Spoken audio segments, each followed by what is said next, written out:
وہ چاروں اپنے مذموم پلان کے مطابق اس وقت ہیکل سلیمانی عمارت کے اندر جانے کے لیے کافی بےتاب تھے۔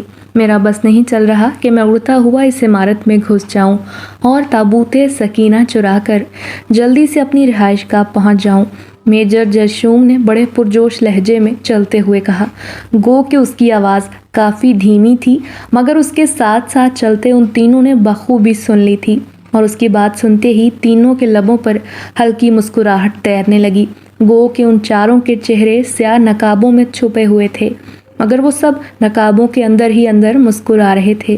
ارے تمہارے چاہنے سے ایسا ہونا ممکن تو نہیں، لیکن پھر بھی اگر تم جاگتی آنکھوں سے خواب دیکھنا چاہتے ہو تو ہم تمہیں قطعاً نہیں روکیں گے، بریگیڈیئر نے اس کی طرف دیکھتے ہوئے کہا۔ اس کی بات سن کر دیگر افراد نے بھی اپنے سر ہلا دیے، جیسے اس کی بات کی تائید کر رہے ہوں، لیکن کبھی کبھار کچھ باتیں انسان کے نہ چاہنے کے باوجود بھی پوری ہو جاتی ہیں، اسی لیے میں تو جاگتی آنکھوں سے خواب ضرور دیکھوں گا، میجر جرشوم نے جواب دیتے ہوئے کہا، لیکن اس بار اس کے لہجے میں تمسخر نمایاں تھا، جسے اس کے دیگر ساتھیوں نے بھی محسوس کر لیا، اور وہ اس کے ساتھ ہی وہ سب محتاط انداز میں ہنستے ہوئے اس کے جانب دیکھنے لگے۔ اسی طرح ہلکے پھلکے انداز میں وہ سب اس گٹر لائن کے قریب جا پہنچے تھے، اور پھر وہیں ایک جانب رک کر کچھ دیر ادھر ادھر کا جائزہ لینے کے بعد وہ سب اس دھانے کے جانب بڑھنے لگے جس میں سے عمارت کا گندا پانی اس پائپ کے راستے باہر گر رہا تھا۔ ان کی توقع کے مطابق گٹر پائپ کا دھانا ایک مضبوط لوہے کی جالی سے بند تھا، لیکن اس کے سوراخوں سے پانی باہر گر رہا تھا۔ یہ دیکھ کر کیپٹن بارک نے اپنے کندھے پر لٹکے ایک چرمی بیگ سے ایک کٹر نکالا اور اس کی مدد سے وہ ساری جالی کاٹ دی۔ بڑی حیرتناک بات تھی کہ اتنی عظیم اور گراں قدر عمارت میں داخلے کے اس راستے کو انہوں نے سیکیورٹی کے پوائنٹ آف ویو سے ایسے کیسے کھلا چھوڑ دیا تھا۔ اس طرح تو کوئی بھی ملک دشمن عناصر اپنی مجرمانہ کارروائی کر سکتا تھا، جیسے اس وقت وہ سب یہاں موجود تھے۔ بہرحال جو کچھ بھی تھا اچھا نہیں تھا، لیکن اس وقت یہی کوتاہی ان چاروں کی کامیابی کا راستہ بن رہی تھی۔ تمام جالی کاٹ کر وہ سب ایک ایک کر کے اس پائپ کے اندر داخل ہو گئے۔ پائپ اندر سے کافی کشادہ تھا اور تھوڑی سی تکلیف برداشت کرتے ہوئے وہ جھک کر اس کے اندر چلنے لگے۔ اس سے پہلے انہوں نے اپنے اپنے بیگوں سے اپنی ٹارچیں نکال کر اپنے سروں پر باندھ لی تھیں، اس سے انہیں اندر کا منظر روشن لگنے لگا تھا، ورنہ چونکہ پائپ کافی دور تک جاتا دکھائی دے رہا تھا، اگر ٹارچیں نہ ہوتی تو انہیں کافی مشکل کا سامنا کرنا پڑتا تھا۔ چونکہ وہ سب پروفیشنل تھے، اسی لیے انہیں ایسی جگہوں پر جانے سے پہلے ایسے انتظامات کرنا لازمی ہوتے تھے۔ پائپ میں زیادہ پانی موجود نہیں تھا، اسی لیے وہ خاموشی سے آگے بڑھتے چلے جا رہے تھے۔ تقریباً 3-4 موڑ مڑنے کے بعد انہیں چھت میں ایک لوہے کا گول ڈھکن دکھائی دیا، اور اس کے ساتھ ہی اوپر جاتی سیڑھیاں بھی تھیں جو دیوار کے ساتھ منسلک تھیں۔ کچھ دیر وہیں رک کر وہ آپس میں بات چیت کرنے لگے۔ بارک، تم اوپر جاؤ اور دیکھو کہ ڈھکن لاک تو نہیں ہے، اور اگر ایسا ہو تو لاک بریکر ہمارے پاس بیگ میں موجود ہے، اس سے مدد لی جا سکتی ہے، میجر جرشوم نے قریب کھڑے کیپٹن بارک کو ہدایات دیتے ہوئے کہا۔